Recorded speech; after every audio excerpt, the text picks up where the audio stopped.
Yo, what's going on, my print peeps? Thank you for checking back in. For those of you who are new, my name's Dave with Diversity Print, and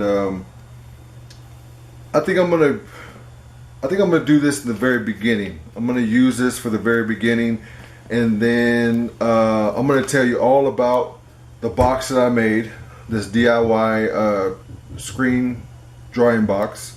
I'm gonna go over kind of the specifics, like the drawings and the measurements, everything that I use, and then at the end I have all the receipts here.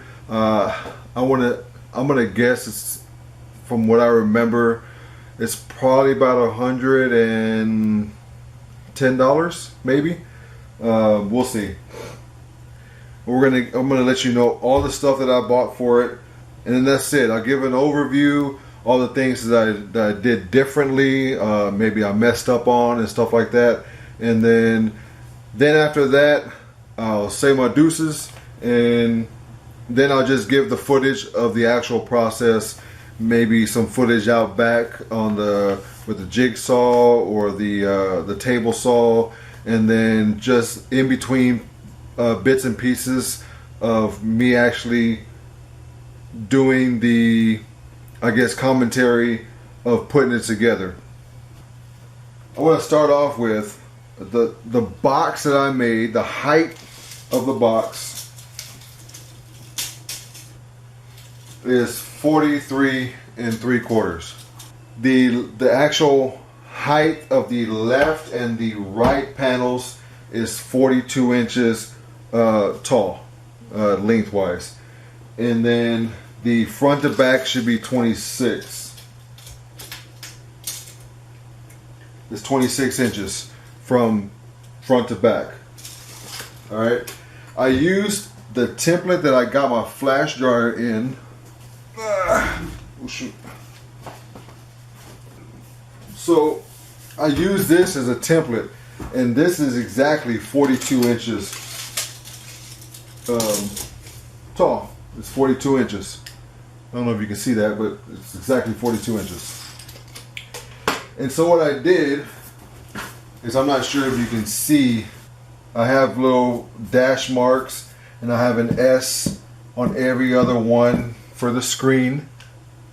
And so I was like, okay, the screen, I measured each space 1.5 inches, because the screen is like 1 3/8, I believe, thick, that frame. Now every screen is not the same thickness. You may find some that are cheaper on a marketplace or somewhere on the internet, and they may be a thinner gauge or a thinner overall thickness.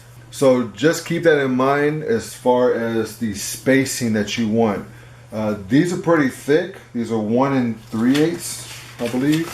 I don't know where it's at, but I'll get to it later. And so I did this. I measured 1 2 3 4 5 6 7 8 9 10 11 12 screens. So you know, I was like thinking at least I'm gonna have 12 screens, but the rails that I made here were 1.5 inches, I believe, and they only ended up being the thickness of the MDF, which is 3/4 inches thick, which is good enough. It ended up being good enough. So this I use as my reference, which was 42 inches tall. So I don't know if you can see here in this diagram, I have the back panel, and then I have the two sides going on either side of the back panel. So I wanted to make sure that I had the perfect width. I didn't want to take into account the thicknesses of the wood. So the back panel, if this is the back panel, I put the left and right side on the outside. Okay, I didn't put it on top. So I put them on the outside, so that if I make this 20.5 inches wide, the back panel, that's what I wanted. I wanted 20.5 inches because the screens are exactly 20 inches wide. So I made them 20 and a half inches, so a 1/4 inch on each side, or a 1/2 inch to play left and right. And in case I get a screen and it's 20 and 1/16 or 20 and 1/8 inches wide, you know, maybe it's a cheaper brand or they don't measure perfect, right? So I have that extra gap that to play around with. So the back panel I did 20 and a half inches wide, and I believe it's 42 inches tall. Or no, not 42. Is it 40? Yeah, it's 42. Yeah, 42. So the back, left, and right are all 42 inches tall. Okay. The top here, this should be 22, I think. This is 22 inches wide because 20 and a half, and then the thickness, it has to cover everything. So the thickness of the MDF is 3/4 inches thick. So 3/4 and 3/4 is 1.5. So 20 and a half, 21 and a half, and then 22 plus 3/4. So 20 and a half plus 1.5 is 22. So that makes it 22 inches wide. And then front to back is 26 inches from front to back. The same as these over here, 26 inches back to front. Now you'll see in the video, and I think I explained it, if you keep watching all the way to the end, hopefully I don't make it too boring. This panel right here, I ended up picking it. This was the actual front door. As soon as I picked it up and I was thinking how I was going to put it on, I was like, oh crap, I just messed up. I did a boo-boo, and I made the front door the same size as the back. But because the back, the left and right pieces went onto the outside of it, well, this is the front door. It's got to cover, just like the top and bottom have to cover the entire area. Well, the door has to cover the entire area. So it's going to be the 20 and a half inches plus the 3/4 inches thick. And it's going to be the height plus whatever the top and bottom is, which is 43 and a half. I mean 43 and 3/4. Okay, so the front door is 22 inches wide by 43 and 3/4 inches tall. So I just wasn't thinking, and I just made everything the same size. So make sure that that's one mistake of mine that you can learn from. If you're going to do the back panel and you're going to do the left and right, if you want that the exact measurement and you want the left and right panels to go on the outside, make sure that your front door, always do that last, or cut to compensate, so it's going to cover the entire area. But that's okay, because I do show in the video where I'm going to use that messed up piece, and I have 6.5 inches of space here, and I'm going to use this this front door, this messed up front door. The width fits perfect in here, and I'm gonna put it all the way in, and I'm gonna use it as a partition to block the light, because I'm going to make a hole probably here in the back corner. I'm going to put a hole there, and I'm going to put a fan there to exhaust any of the moisture and just air, just for air to circulate. And then I'm going to put this partition here so it can block that light coming in. The rails, so I started 3 inches from the very bottom, just so that I can have some space down here, and I'm glad I did, so I can have space for especially these machine bolts. So right now I'm using this Velcro here. I do have these draw latches or draw catches. Also, we'll probably have footage talking about that. But I don't know. I may put them one here on the top and one on the bottom. And somehow I'm not going to use these tiny screws. I'm gonna use the drywall screws because they're a lot longer and they'll go all the way in to the wood. I don't know. Actually, you know what? No, I'm not. I bought these machine screws to use. That way, there's no ripping of the drywall screws out of the MDF. These will go all the way through the wood and they'll be held on the other side by the nut. So I have yet to test that out. That will probably be in an update video. But for right now, the Velcro here works. I'm gonna just close it as tight as I can with my hand, and I'm pulling away from me and pushing down. That'll hold that, and then come over here, and I'm gonna push the door closed as much as I can and pull away from me, and there we go.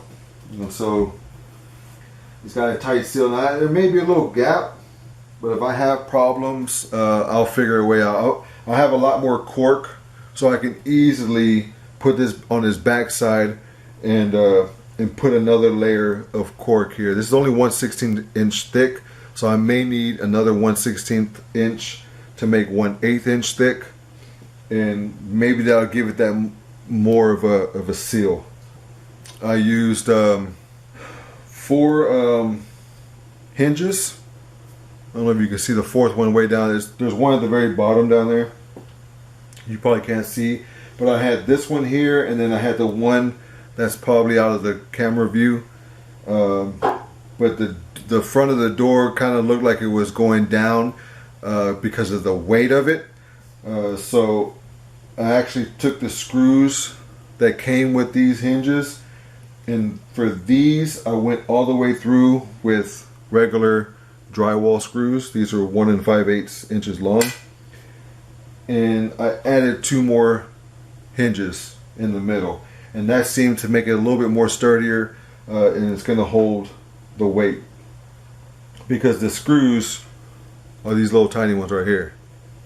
You'll see footage where I had to take most of these out that I could take out, and I was using my small nail gun or finish nail or nail finisher gun or whatever, an air gun. But I don't know why I thought that was gonna hold these pieces together. I don't know what I was thinking, and I actually had bought these planning to screw all the pieces in. But when I saw that, I was like, all I was thinking was, and I know I'm not in the picture, but I don't need to be in the picture. I think I was just thinking like I can just like pop and go real fast. But man, it scratched the heck out of the table back there, that plastic table. There's some deep gouges in there, and it's because when I was moving this, it was on this backside, and I was moving it this way and that way. I was wondering why it was so hard. Well, these nails they didn't even go through. They went in this way and actually came out the side. Probably like 3 of them actually made it into this back piece, and so I had to break them all off, and it was just a nightmare. So as you can see, I have a little bit little gaps here and there. I'm not sure if you can see it. Most of it's just shadows from not being totally flush, but this side here is perfect. I don't see any gaps on this side. This one here, I do see some gaps. So I'm just gonna put some either wood filler. I'm gonna put maybe white silicone or something just to block all that. So that's it about the box. Again, I think I mentioned I used 3/4 inch MDF. I mentioned all the different sizes of each piece or each panel. So enough talking, man. Hopefully I didn't bore y'all with that information. Hopefully that information was helpful.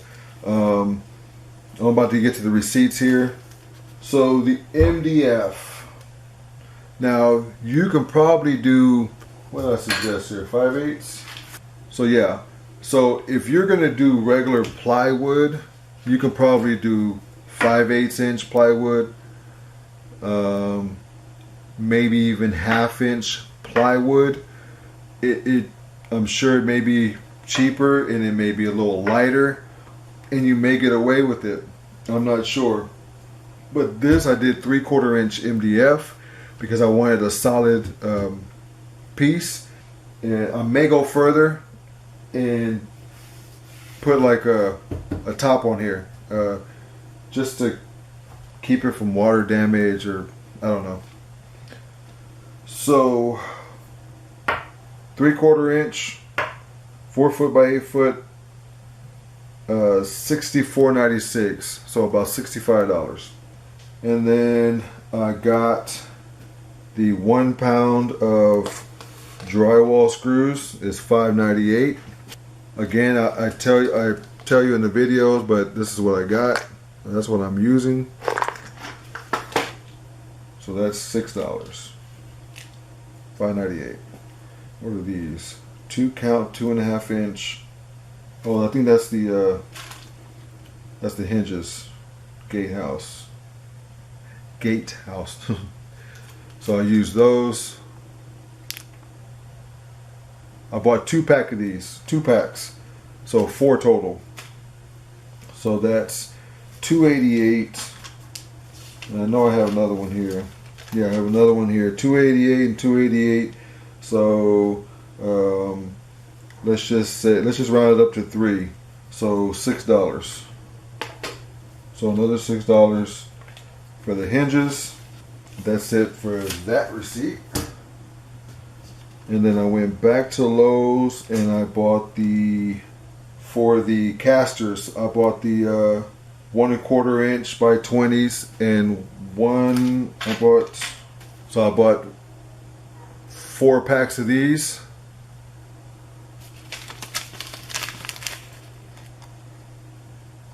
And that's 16 total, and that's for the casters because they hold 4 each, so 4 times 4 is 16. So I did that. That was $5.12. So let's just go to $5 since we rounded up on the other one. So we'll just say $5. That's all I got on that trip. I guess so. So here's another Lowe's. This is where I went to go get This is where I went to go get 2 more latches. I already put that in the total. But I also bought these for the doors. I don't know. You think that's gonna work? To hold the door closed? So there's that one there, which is $3.98. So that was $4.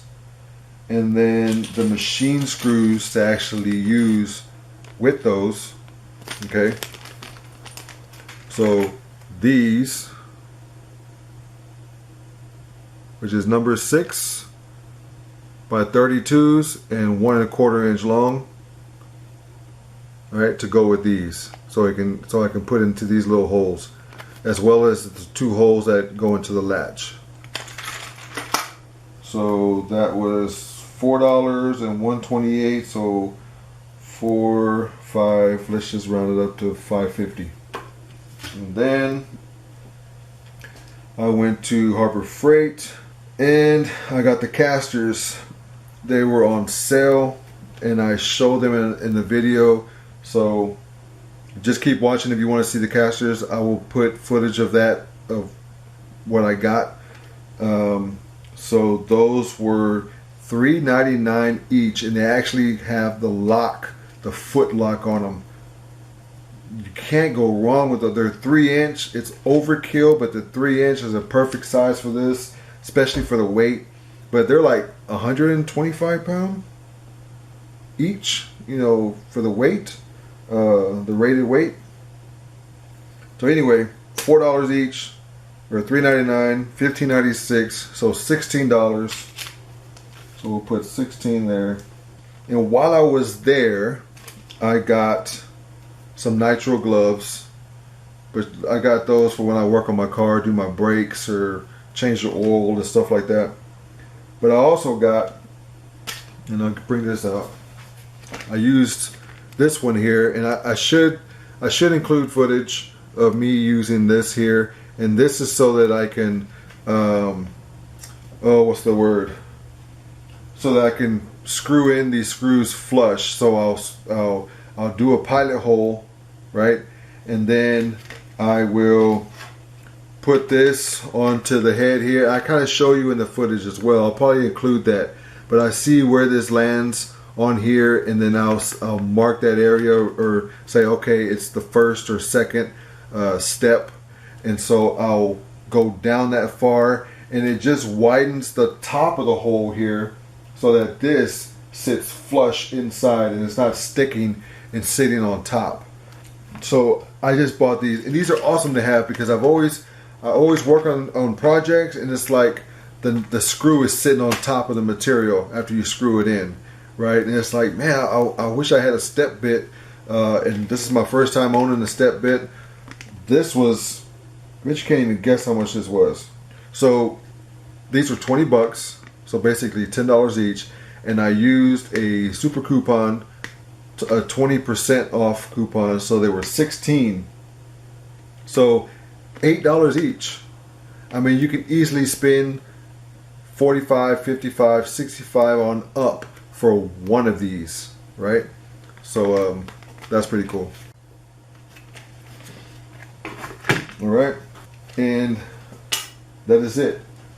That is that. So let me get my phone and do this because my brain dead and I don't feel like doing math. So 65 plus 6 plus 6 plus 5 plus 550 plus 16 is 103.5.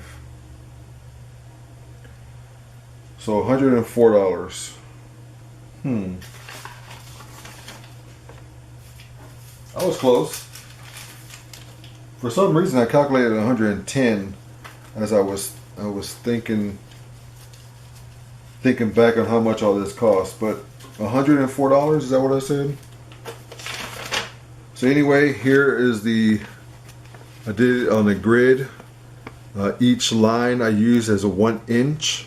So I marked off my 96 going across the top and my 48 going this way. And then I did my left and right, 26 inches wide and 42 inches tall. And the front and back, I did 42 inches front and back. The front, be careful. If you do it how I did it, what did I say it was? 44? 44 inches tall. And I had enough space. See, I had all this scrap up here left. But all this scrap right here was the perfect amount for the rails. Oh yeah, that's what I forgot to mention.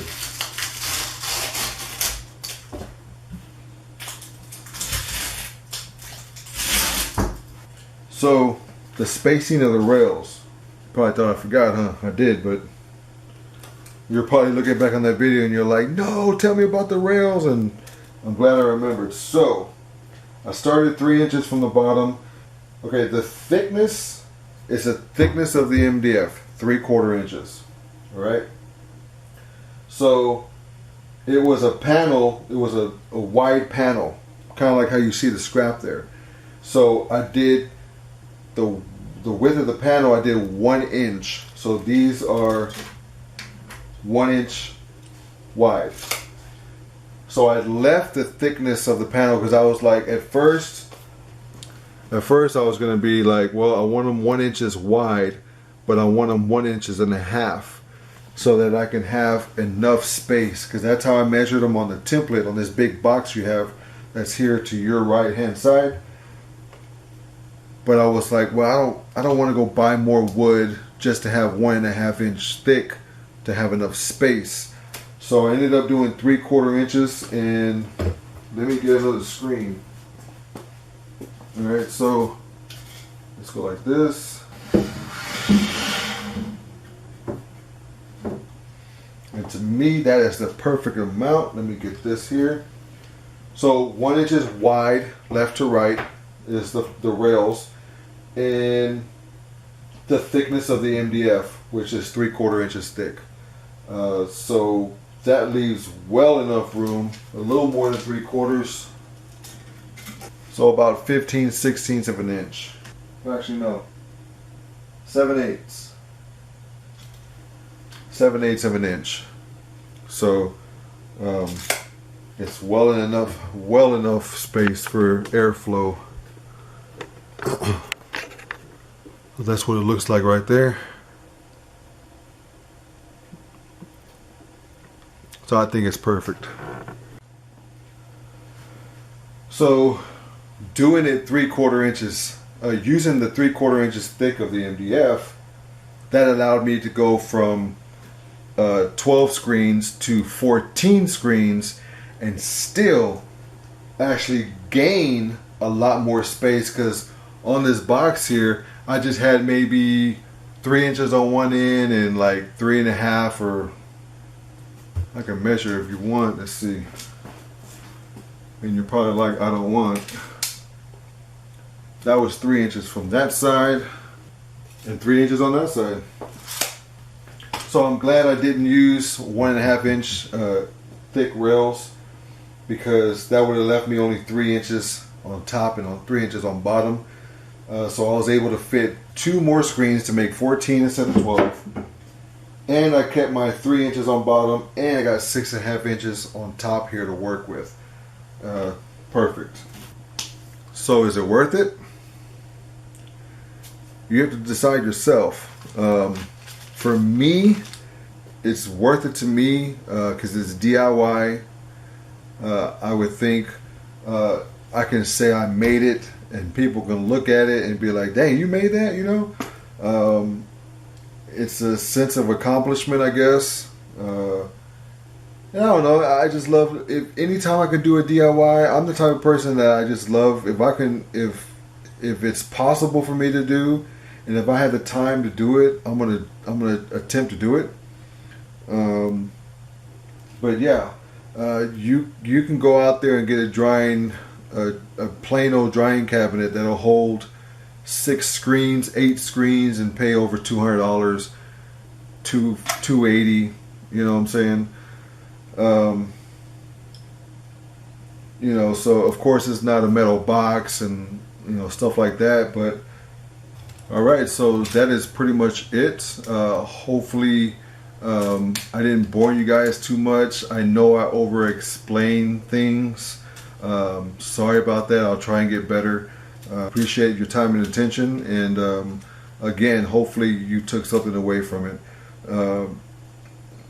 You know, if you like this video, give it a thumbs up. If you didn't like this video, let me know by giving it a thumbs up, and subscribe, ding the little bell so you get notifications. I have a lot of videos that I need to get done, so hopefully you know, I can get them done soon so you guys can check it out. That is it for this one. I'm out, and until next time, hope you're having a good day printing. Talk to you later.